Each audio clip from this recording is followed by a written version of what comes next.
la persecución a los cristianos no es una novedad. Lo que es una novedad es su normalización, su naturalización, su institucionalización, su sistematización. Con esto me refiero a que hoy en día los cristianos, sus valores, sus virtudes e incluso los principios conservadores que les hacen eco, están sufriendo una persecución consciente y perspicaz. De ahí que toparse con un centro de pensamiento, con una fundación, con una universidad, que explícitamente, sin avergonzarse, sin hacerlo de una manera tibia, defienda los principios de la catolicidad y de la cristiandad, sea sin duda una ocasión de belleza. Y esa es la razón, Julián, por la que quería entrevistarte principalmente para nuestra comunidad. Sé que será una entrevista muy cercana a Agenda Azul. Y en ese orden de ideas, empecemos por el principio. Y es, cuéntanos, por favor, ¿cuál es la historia de Conciudadanos? Gracias, Camilo. Yo feliz, en verdad, de estar acá y tener esta conversación. La verdad es que Conciudadanos es un milagro y es un experimento. Eso es como lo primero que se me ocurre pensando esto. Es un experimento en el sentido de que nosotros estábamos pensando romper como con la inercia que venía de entrega, de actitud de como perdente, de actitud incluso desesperanzadora que había ante la defensa de nuestros principios, la defensa de nuestra herencia patria, la defensa al final del día pues de introducir el mismo nombre de Dios en el mundo público, que es algo, como lo acabas de decir, Camilo, algo normalizado y algo cada vez más presente, más agresivo, incluso más sofisticado. Cada día es más sofisticada la persecución. Y un detalle sobre este tema de la vida por la verdad que es fundante y es esencia de Conciudadanos. Nosotros llegamos a la conclusión de ese lema por el diálogo de Jesús con Pilato. Qué bello. Porque Pilato le pregunta a Cristo, le pregunta si es rey, y él le responde esto de mi reino no procede de este mundo. Y cuando le dice, ok, pero eres rey, él le responde algo clave. Nuestro Señor le dice, tú lo has dicho, yo soy rey, y para esto yo he nacido y he venido a este mundo. Esa palabra es clave, nacido y venido, porque habla de su divinidad y su humanidad, para ser testigo de la verdad.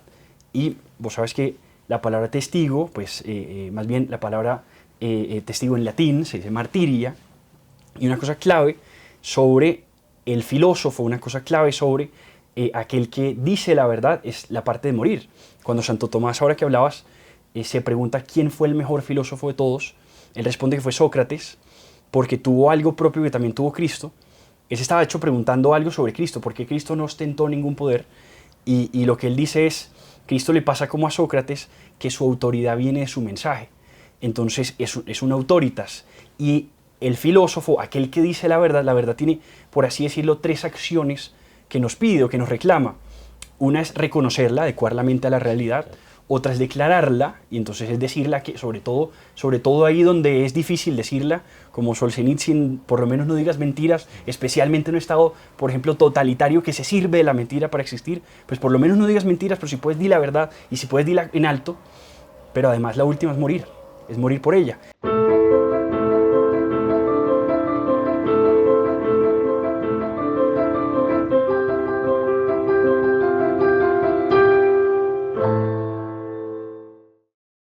Un saludo a la comunidad de Agenda Azul.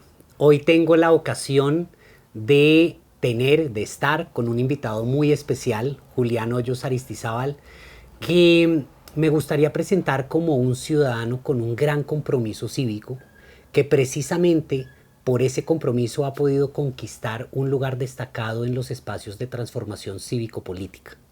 Y antes de darle la bienvenida a Julián, me gustaría presentarlo a la comunidad.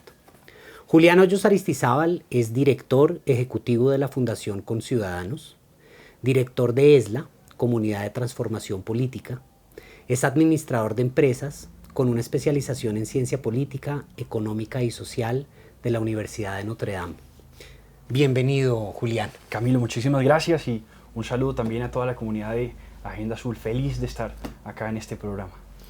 Bueno, Julián, desde hace un buen tiempo he venido siguiéndole la pista a Conciudadanos y ciertamente es una fundación que presenta un portafolio de valores, de virtudes, de principios, de premisas, sumamente bien escogidos, argumentados, hilados, que, como lo dices explícitamente, como lo dice el equipo de Conciudadanos, tienen una inspiración y un asiento en la tradición católica.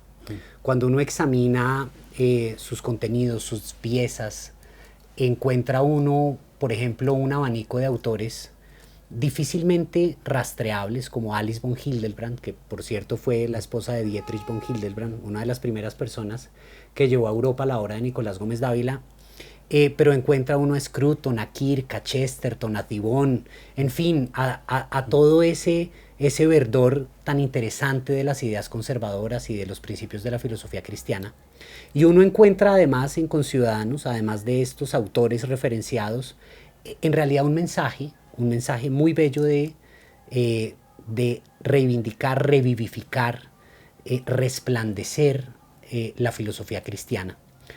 Porque no es un secreto, digamos que la persecución de los cristianos es una constante. En concreto, la persecución a los cristianos no es una novedad. Lo que es una novedad es su normalización, su naturalización, su institucionalización, su sistematización. Con esto me refiero a que hoy en día los cristianos, sus valores, sus virtudes e incluso los principios conservadores que les hacen eco, están sufriendo una persecución consciente y perspicaz. De ahí que toparse con un centro de pensamiento, con una fundación, con una universidad, que explícitamente, sin avergonzarse, sin hacerlo de una manera tibia, defienda los principios de la catolicidad y de la cristiandad, sea sin duda una ocasión de belleza. Y esa es la razón, Julián, por la que quería entrevistarte principalmente para nuestra comunidad. Sé que será una entrevista muy cercana a Agenda Azul.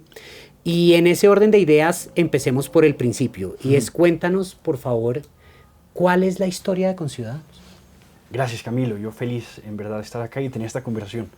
La verdad es que Conciudadanos es un milagro y es un experimento. Eso es como lo primero que se me ocurre pensando esto. Es un experimento en el sentido de que nosotros estábamos pensando romper como con la inercia que venía de entrega, de actitud de como perdente, de actitud incluso desesperanzadora que había ante la defensa de nuestros principios, la defensa de nuestra herencia patria, la defensa al final del día pues de introducir el mismo nombre de Dios en el mundo público, que es algo, como lo acabas de decir, Camilo, algo normalizado y algo cada vez más presente, más agresivo, incluso más sofisticado. Cada día es más sofisticada la persecución.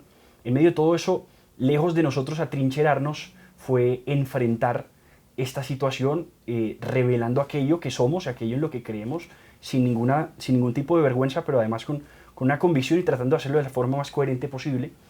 Entonces un experimento en ese sentido porque sentíamos que nadie quería hacerlo, había una especie de resignarnos a perder para siempre, lo veíamos en temas clave para nosotros como la defensa de la vida, la defensa de la familia, la defensa incluso de nuestra herencia religiosa.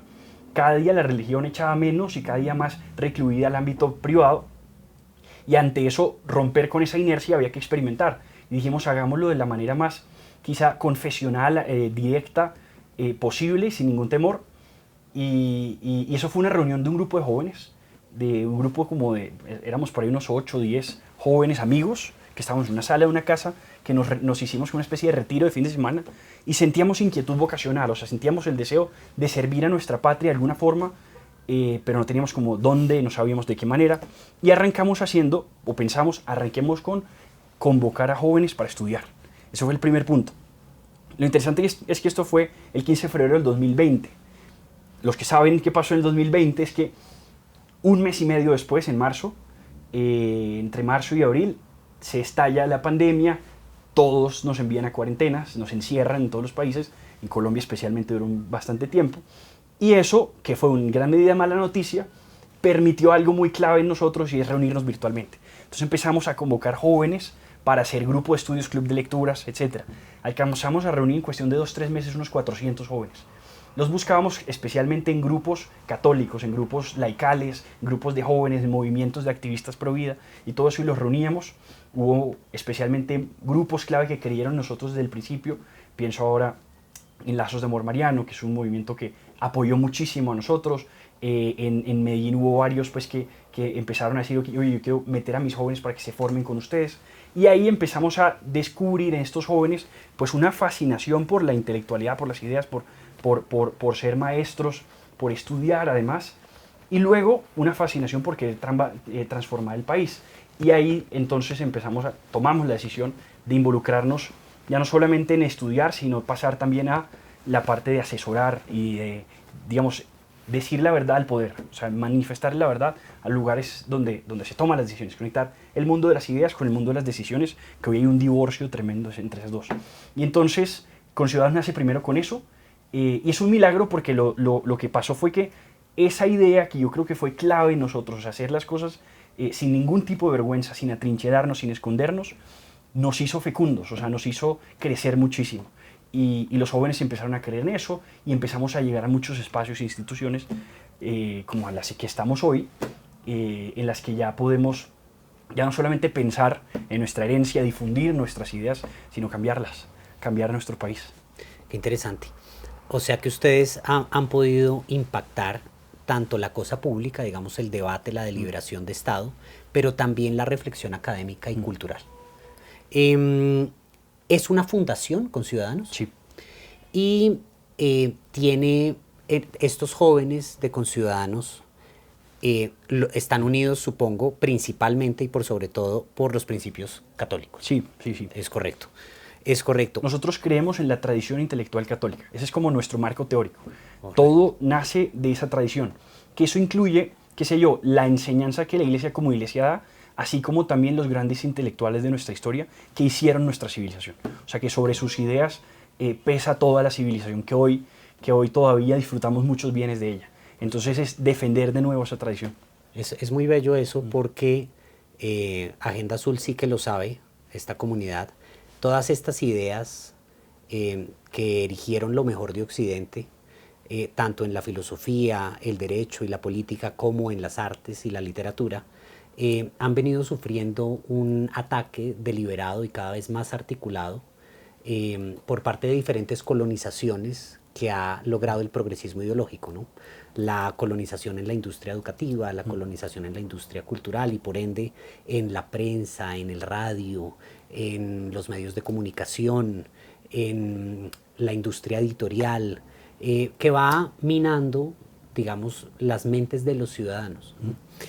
Y antes de conversar sobre proyectos concretos que haya adelantado con Ciudadanos, a mí me gustaría dejar claras algunas generalidades que vi de Conciudadanos que me parecieron bellísimas. Lo primero que me llamó la atención fue el lema "La vida por la verdad", porque la defensa de la verdad, por supuesto que se corresponde con una forma de ver el mundo, ¿no?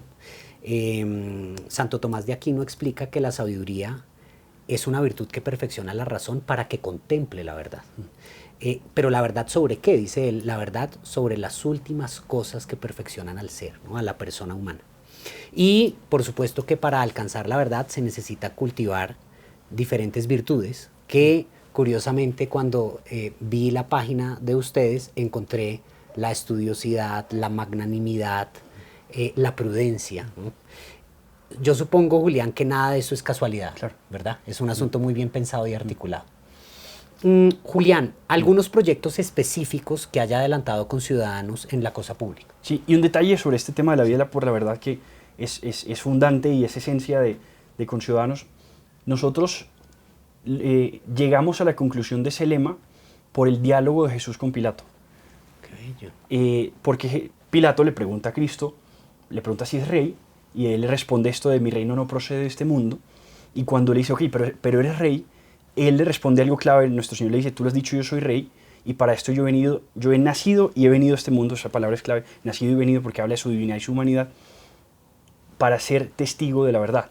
Y vos sabes que la palabra testigo, pues más bien la palabra testigo en latín se dice martiria, y una cosa clave sobre el filósofo, una cosa clave sobre aquel que dice la verdad es la parte de morir. Cuando Santo Tomás, ahora que hablabas, se pregunta quién fue el mejor filósofo de todos, él responde que fue Sócrates, porque tuvo algo propio que también tuvo Cristo. Él se estaba hecho preguntando algo sobre Cristo, porque Cristo no ostentó ningún poder, y lo que él dice es, Cristo le pasa como a Sócrates, que su autoridad viene de su mensaje.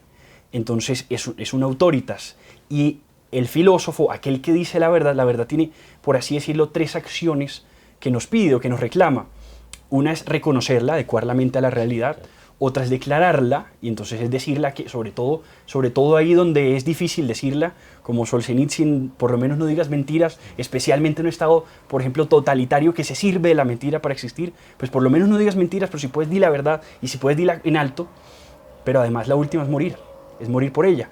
Y morir es algo que nosotros entendemos no solo en términos de, qué sé yo, van a acabar con nuestra vida en algún momento por aquello que dijimos, que eso puede pasar y eso es muy digno, pero es también el morir todos los días. Es decir, cuando vos, por ejemplo, llevas mucho tiempo logrando, y eso es un poco la enseñanza interna, logrando un capital, sea de reputación, sea político, sea económico, sea del tema que sea, y llegas a un punto en el que la verdad te exige jugarte tu capital, jugarte todo lo que has hecho por declararla, eso es morir, porque estás acabando, por así decirlo, con tu propia vida, estás muriendo por la verdad. Entonces de ahí viene un poco el tema de la vida por la verdad, de ser testigos de la verdad, aun cuando eso implique perderlo todo. O sea, estar dispuesto siempre a arriesgar todo por encima, dejando siempre a la verdad en alto. Como decía también un santo, mejor sufrir por la verdad que la verdad sufre por culpa nuestra. Qué lindo eso. Y tiene mucho sentido, especialmente en estos tiempos. Bueno, en todos los tiempos, porque fíjate que la verdad nos implica, nos invita, si queremos alcanzarla, a cultivar una serie de virtudes morales e intelectuales, ¿no? Que enseñaba la educación clásica y que perfeccionó la educación medieval, pero que ha venido empalideciendo en los sistemas educativos contemporáneos y en sus cambios pedagógicos y doctrinales. Pero por supuesto que para alcanzar la verdad se necesita la prudencia cognoscitiva, la prudencia imperativa, pero también se necesita la magnanimidad, ese esfuerzo por conquistar lo alto, ¿no? Lo superior. Como dice Aristóteles, debemos vivir de acuerdo a lo más alto, a lo más divino que hay en nosotros. Qué bello lema, qué importante lema y qué acertado, Julián. Julián, y supongo que ese lema ha dirigido sus acciones en política pública. Ahora sí, los proyectos. Ahora sí, es correcto. Sí, Camilo, nosotros la verdad es que hemos tratado de ser muy incisivos también en el mundo político. Y nosotros creemos en algo que se llama la primacía de la vida contemplativa. Y es que nosotros debe preceder siempre el pensar, el contemplar, el descubrir dónde está la realidad para luego ir a morir por ella, ir a actuar en favor de ella. Entonces, nosotros nos hemos involucrado en política, nosotros hacemos incluso política electoral, no propiamente el tanque de pensamiento, sino un movimiento político que es creación del tanque de pensamiento, que es gobernado por él, que se llama Unión Familia. Unión Familia es un movimiento social, un movimiento político que tiene, digamos, propósito electoral. Y el propósito electoral es ese, o sea, es llenar las instituciones de gente buena, de gente que tenga principios, de gente que no solamente declare nuestra herencia patria y nuestros principios, sino que los encarne, que los viva. Y escoger personas que del mundo, digamos, común, de las personas que quizás son especie de héroes anónimos de nuestra sociedad colombiana, escogerlos a ellos para darles un ejemplo a nuestros políticos que debieron ser ejemplo para ellos. Y a ellos decirles, oye, creo que puedes ser político y serías un muy buen político, mucho mejor que otros. Y eso, gracias a Dios, ha sido quizá un proyecto grande que hemos trabajado y que ha sido muy fructuoso. Hoy, gracias a Dios, tenemos 2 congresistas que nacieron pues de toda esta obra, que los preparamos, los entrenamos y nacieron. De hecho, uno de ellos es fundador también, estuvo en la primera reunión de Conciudadanos, que es Luis Miguel López, que es representante de la Cámara. Y luego también tenemos diputados, tenemos diputado en Santander, tenemos diputado en Antioquia, tenemos 22 concejales, tenemos alcaldes. El tema ha ido creciendo mucho, gracias a Dios. Nosotros nos incursionamos en política por primera vez en nuestra vida, o sea, nunca hemos sido políticos. Todos, de hecho, de ellos, muchos vienen del sector privado, o sea, de otros lugares. En las elecciones legislativas pasadas y en las locales recientes también. Esas son nuestras únicas 2 experiencias políticas. Y ahí el tema de los proyectos, cuando nuestros congresistas se posesionaron, entregaron 20 proyectos de ley. O sea, ellos que vienen de, qué sé yo, nunca haber sido políticos, ni concejales, ni nada, el tanque de pensamiento atrás nos da ese beneficio, que nosotros sí veníamos mucho tiempo trabajando en proyectos de ley, en estudiarlos, en radicar, y ellos el día que se posesionan entregaron 20 proyectos que nosotros ya veníamos trabajando ya muchos años antes, y que hoy muchos de ellos están pues en trámite, o sea, están en sus procesos, unos van con muy buen avance, otros se pierden. La situación del país tampoco es tan favorable, entonces el tema no es tan sencillo. Lo mismo con los concejales y diputados, todos entregaron 7 proyectos de acuerdo o de ordenanza, además de un impacto importantísimo ahora en los planes de desarrollo de todos los municipios, de los distritos, de las ciudades, que también pues eso también es importante. Todo en favor de 3 banderas que tratamos como de trabajar, que son la familia. Restaurar el tejido social desde la familia es fundamental para nosotros. O sea, si nosotros queremos defender nuestra patria, hay que arrancar por la institución más pequeña, que es la familia, y concebir de alguna forma también la patria como una familia. O sea, para restaurar los lazos sociales, nuestros jóvenes deben interiorizar, así como la autoridad está en la familia, así la autoridad luego va a estar en las instituciones que ellos están. Hoy en día tenemos jóvenes anarquistas, jóvenes que tienen una cantidad de ideologías, en parte porque es que no recibieron un buen ejemplo dentro de su núcleo familiar. Defender la familia es clave, es fundamental, y no solamente digamos como algo bonito, de pronto, causa tierna, etc. Es clave para darle salud a nuestra sociedad. Defender la dignidad humana, la vida especialmente, concepción hasta muerte natural, en eso es una causa que nos ha movido a nosotros para siempre más, porque nosotros pensamos tanto en que si uno, y esto es una especie de tesis que tenemos nosotros en Conciudadanos, si uno se pone a pensar, todas las civilizaciones tienen una ciudad que les representa. Los griegos tienen Atenas, los hebreos tienen Jerusalén, los romanos pues Roma. ¿Cuál es la cristiana? Y nosotros hemos pensado mucho, y es una tesis que tenemos, oye, defendamos la idea de Belén como la ciudad símbolo de la cristiandad. Y Belén es, al final del día, una inversión en muchas de las tesis anteriores de las sociedades paganas, y en gran medida una de ellas es la fortaleza de los hombres. En realidad, antes las grandes civilizaciones se fundaban sobre los hombros de hombres grandes, fuertes, de héroes. La civilización cristiana es sobre un bebé recién nacido que tumbó imperios y que cambió la humanidad para siempre, siendo un recién nacido vulnerable. El mismo Pedro, la misma iglesia, Pedro fue un hombre bastante débil, y que la Biblia no le esconde sus debilidades, sus fragilidades, sus pecados. Y eso nos empieza a dar un mensaje también a favor de la sociedad que queremos construir, una sociedad en la que el vulnerable sea nuestro encargo y no nuestra carga, que no digamos, no soy guardián de mi hermano, mi hermano no me importa. Hoy, en tiempos en los que ni siquiera el crimen de Caín a Abel es tan grave como el de una madre a su propio hijo, y un médico que juró nunca matar a nadie ayudándole, un médico que profesó por voto, por juramento hipocrático, aunque ya lo están desechando, nunca dar droga letal a nadie que lo pida, que la Asociación Médica Americana dice que la eutanasia, por ejemplo, es incompatible con el rol de médico como sanador. Nosotros, Colombia, un país que tiene tantas raíces de todo esto, pues, o sea, vos visitas cualquier hogar y encuentras una imagen del divino niño. O sea, el cuidado de la vulnerabilidad de la infancia está en nuestro corazón como sociedad. Esas raíces pesan, y sin embargo nuestras instituciones no representan nada de eso. Tenemos una Corte Constitucional que no solamente permite, como se sabe, el aborto hasta los 6 meses por las 3 causales, sino hasta el 9º mes por vía de la causal salud mental, y nosotros tenemos acceso a las cifras del DANE, a la resolución 3280 del 2018 de Alejandro Gaviria, en ese entonces ministro, que permite procedimientos de aborto que se llaman asistolia fetal. Es una inyección de cloruro de potasio a un bebé. Dice procedimientos después de 25 semanas, eso ya es después de 7 meses. Asistolia fetal, una inyección de cloruro de potasio.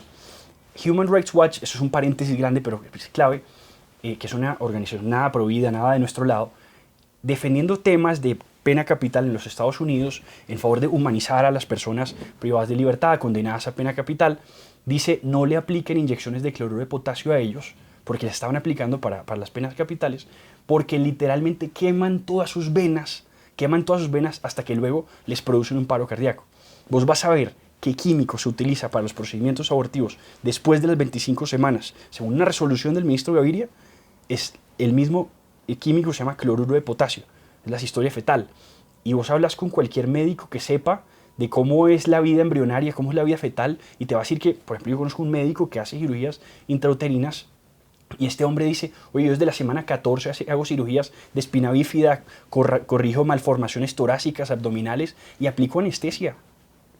Y si a estos bebés les aplican anestesia, En Colombia, vía causal salud mental, que es prácticamente aborto libre, porque en cualquier institución de estas abortistas la mujer tiene llanto fácil, le hacen abortos. En Colombia se permite hasta el 9º mes el aborto, hasta el 9º mes, por un procedimiento que es absolutamente doloroso, dicho por una organización de izquierda. O sea, absolutamente doloroso, que los quema por dentro. O sea, ¿cómo es posible que Colombia, siendo de tantas raíces cristianas, esté en un club tan selecto de países que permiten el aborto hasta el 9º mes? O sea, estoy hablando de China, Corea del Norte, Vietnam, y Colombia haga parte de ese club. Son como 7 países en el mundo que permiten eso. La mayoría tienen, por lo menos, que no estoy de acuerdo con eso, pero por lo menos límites semanales. Nosotros, viendo todo eso, dijimos, no vamos a resignarnos a perder para siempre. Y venimos haciendo trabajos de litigio estratégico, hacemos litigio de legislación estratégica, entonces todo este tema también de involucrarnos en el Congreso, la dignidad humana es clave. Entonces he dicho familia, vida, y luego también el tema del trabajo, porque para nosotros es clave el tema económico, o sea, nosotros somos conscientes que el desarrollo del país implica crecer. Y hoy en día que estamos en tiempos de ideologías de, qué sé yo, de construccionismo, de crecimiento, o sea, uno lo ve aplicado en ministerios de este país, ahí nosotros somos conscientes que el país necesita crecer, crecer productivamente, desarrollarse, desarrollar su campo, desarrollarse industrialmente. Y para eso nosotros le hemos dedicado también una gran fuerza pues a la defensa del mercado, a la defensa de la libre empresa, a la defensa de la empresa obviamente responsable. No es una, digamos, no es una defensa irracional de la empresa, sino una defensa de la empresa, especialmente en ese valor y aporte que le da la empresa a la patria. Y en ese sentido pues tenemos un clave como la defensa del trabajo, o sea, que permitamos el trabajo, que el trabajo nos haga florecer, que dignifique a las personas. En un mundo en el que la gente hoy no quiere trabajar, la gente quiere es vivir de, pues nosotros creemos que el trabajo no solamente es bueno como sociedad, sino es bueno para la persona misma, o sea, la dignifica, la levanta, la eleva. Nosotros, yo creo que especialmente en los jóvenes, esta dedicación a mentalizarse en favor del trabajo es fundamental y se está perdiendo. Entonces también tenemos una serie de proyectos de ley, de ordenanza, de acuerdos y demás. En esa línea son como nuestras 3 ejes de investigación. De hecho, nuestros centros de investigación, entonces tenemos un área de investigación propia, tenemos 3 centros, centro para la familia, centro para la dignidad y centro para el trabajo, que ahí hacemos pues ahí se cocinan, es como la fábrica pues de todos estos proyectos. Qué interesante.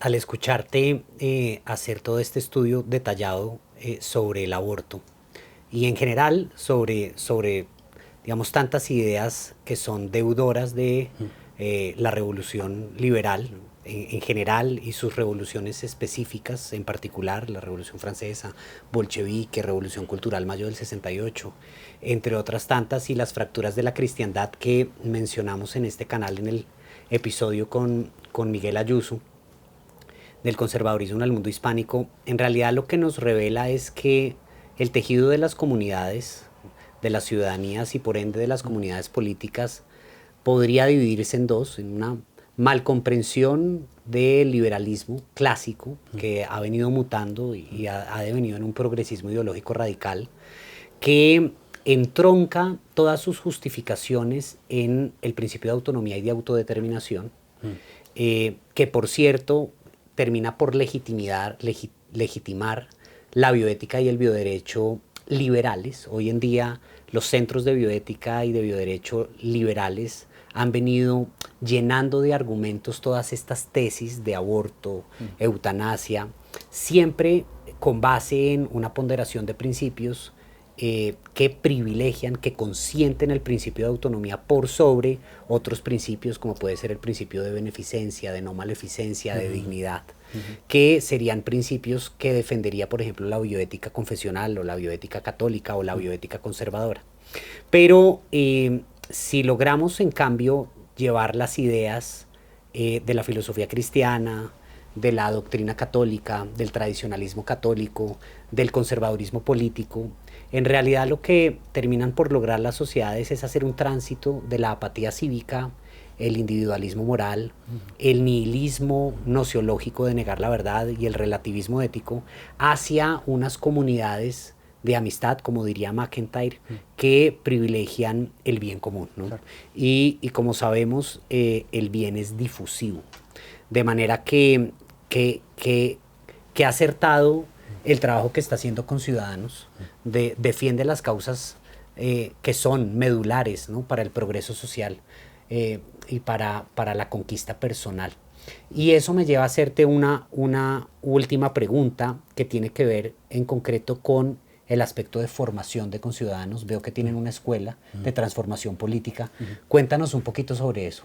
Mira, eso surge a partir de formar a las personas que ingresaban a Unión Familia especialmente. Nos damos cuenta que tienes líderes que tienen mucho carisma, tienen mucha, digamos, gracia para llegarle al público, que eso se necesita en el sistema que tenemos. Es fundamental que sea gente que se haga creer, que se haga reconocer como de la propia comunidad, pero líderes que luego les faltaba la parte de la formación.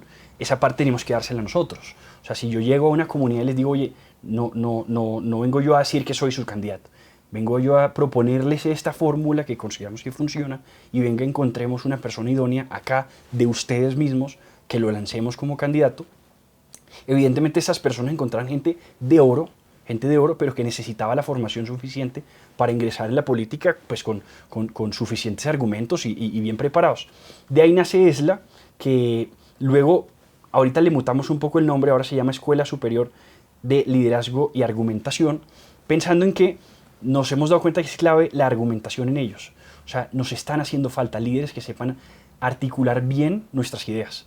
Tenemos dos problemas: o los que no tienen fondo y entonces repiten etiquetas y lemas y frases y ya, o los que tienen mucho fondo pero les cuesta muchísimo aterrizar eso al ciudadano de pronto de a pie, que hay que hablarle de pronto de manera más simple, o sea, papa y yuca, guapanela, o sea, ese lenguaje simple les cuesta mucho a unos y los otros pues simplemente no lo tienen. Ahí decidimos, ok, démosle formación de mucho fondo en ideas, pero también démosle también a ellos argumentación, para que sepan responder a cada detalle pues con precisión, como con asertividad. Pues ahora que se habla mucho de ser asertivos, un lenguaje muy asertivo, con un lenguaje además que sea caritativo, porque a veces uno le pasa que en la argumentación humilla. Entonces, no, oye, debes tener también tácticas para que, como dicen, esto es medio cliché, pero sirve, sobre todo en política, que a la gente no le importa tanto cuánto sabes hasta que sabe cuánto les importas. O sea, que te importe la persona, que sientas que, oye, esta persona, ahora que se habla tanto de esta empatía y no sé qué, oye, pues tú eres un ser humano caritativo, cristiano, muestra algo también del corazón que tienes. O sea, no solamente eres un robot que habla de 1000 argumentos y pisotea y humilla. Sobre todo esto en un político es fundamental, saber hablar y argumentar con tacto, con mirada a los ojos, con tranquilidad, nunca saliéndose de su casilla, o sea, siempre conservando su postura, su formalidad. Entonces, para eso nace ESLA. Nació especialmente el año pasado. Nosotros hicimos un curso grande, extenso, tuvimos unos 83 profesores, era virtual, entonces nos facilitaba que estaban en todo el mundo. Tuvimos unos muy buenos profesores, gracias a Dios. Ahora pienso en la doctora Ángela Gandra, que fue secretaria de Familia de Brasil, es profesora de Harvard y es hija de Ives Gandra, un gran jurista brasileño. Pienso en Margarita Muni Suárez, que es una gran intelectual que le enseña vida contemplativa a sus estudiantes en Princeton, católica, extraordinaria, y que le enseñara vida contemplativa a un político es una cosa novedosísima. Pues ese tipo de profesores hablándole, muchos, por ejemplo, del CEU San Pablo, que la verdad es que el CEU San Pablo es extraordinario, nos ayuda mucho. Este tipo de profesores empezaron a ayudarle a nuestros candidatos, a nuestros líderes. Entonces hicimos una especie de curso dedicado solo a ellos. Y este año lo que estamos haciendo es cursos cortos de argumentación. Es decir, enseñarles a ellos tácticas argumentativas en temas clave. Por ejemplo, ahora que hablamos de la verdad, del relativismo. El relativismo es algo muy difícil a veces de contradecir para el ciudadano común, porque a veces, incluso el que lo ha estudiado mucho, si estás en un taxi, en un bus, con un profesor, con una conversación familiar, te es difícil articular las ideas de manera concreta, rápida, a eso que te dijeron, porque pronto uno tiene la idea profunda, pero aterrizarla es difícil. Entonces esto te da las herramientas que te permiten a ti, en una conversación, contestar exactamente con lo que se necesita, ordenar el debate, tener un mapa mental que te diga, ok, si te dijeron esto, están apuntando a un relativismo que es moral, o un relativismo que es epistemológico, un relativismo que es religioso, un relativismo de multiculturalismo, por ejemplo, a todas las culturas son iguales, que eso ahora está muy de moda. Entonces, saber identificarlo para saber contrarrestarlo. Ok, ¿qué tipo de objeciones hay? ¿Qué tipo de afirmaciones tienen ellos? ¿Cuáles respondemos nosotros? Esto, el problema es que a veces puede quedarse solo en lo vacío y yo puedo convertirme en un contestador. Esto no debe reemplazar la formación profunda, la formación doctrinal en ideas, que es clave, pero ayuda a que esa formación doctrinal sea aterrizable, por así decirlo. Entonces todo esto lo hacemos en ESLA. Primero lo hicimos muy dedicado a nuestros líderes. Ahorita es un sistema virtual en el que estamos sacando cursos, la mayoría de hecho han sido gratis, es para ayudar a todo el que esté interesado en saber argumentar y tener tácticas. De hecho, ahorita este mes de junio, a finales, vamos a sacar el de relativismo, luego vamos a sacar uno sobre ideología de género, eutanasia, sobre todos estos temas que son tan complejos y que hoy están brotando en todas las reuniones familiares de amigos, las universidades, y pues ahí tienes la herramienta. Y además te da un mapa, hasta el final de los cursos siempre tienes un mapa que te ayuda a identificar cada argumento y su respuesta. Entonces es muy útil también. Todo eso lo hemos venido como queriendo hacer en Isla. Al final del día simplemente darle equipo de herramientas a los jóvenes, a las personas, para poder aterrizar nuestras ideas, que no es fácil.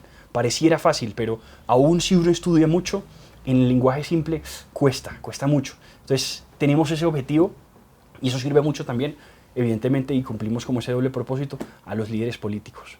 Incluso estamos haciendo un proyecto también porque nosotros en esto sí somos cero como angostos, antes somos lo más generosos que podamos. Todo político de otro partido, de lo que sea, nosotros no pensamos sino en que el evangelio llegue lo más lejos posible. Todos los que de hecho nos han buscado, tenemos muchas amistades con muchos, tratamos de darles esto, incluso asesorías en comunicaciones y cosas, con mucha libertad, porque pues, al final del día lo que Dios nos dio gratis, pues tratamos de darlo gratis siempre que sea posible. Qué importante. Argumentación. Haber perdido la capacidad de argumentar es otra de las consecuencias de la desnaturalización de la universidad, de la educación superior. John Henry Newman, cuando habla del fin y la naturaleza de la educación universitaria, igual que lo hace Guardini y tantos otros teóricos católicos, mostraban una unión indisoluble entre la universidad y el florecimiento humano con base en las humanidades, ¿no? En las humanidades clásicas. Era natural hasta hace poco tiempo que en la universidad se enseñaran no solamente argumentación jurídica en las facultades de Derecho, argumentación material, pragmática, formal, sino lógica formal, ¿no? La lógica formal era imprescindible, se estudiaban las falacias de argumentación y incorporar la sana argumentación, especialmente en la discusión pública, ahora que hablabas de los candidatos, es una condición sine qua non, creería yo, para que exista la posibilidad de un diálogo racional, porque lo que uno ve en los debates políticos es que el argumento está saturado de falacias, es decir, en realidad son pseudoargumentos, no caminan sobre la base de una verdad, sino son solo retórica, argumentación pragmática. Y eso al final puede que gane un debate la persona, pero le hace un daño al país, porque está caminando sobre sofismas del lenguaje. Pues Julián, ha sido un gusto tenerte en Agenda Azul, que sea la primera de muchas más. Yo feliz. Y invitado aquí a toda la comunidad a que conozca más este gran proyecto de Conciudadanos, que lo investigue como es usual en esta comunidad. Hasta una próxima vez. Muchas gracias. Gracias, Camilo.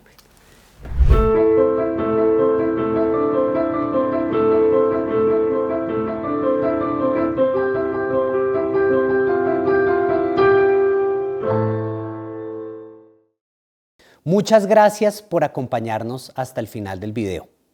Recuerde que también nos puede encontrar en Facebook e Instagram. Si le gusta nuestro contenido, por favor, dele me gusta y compártalo.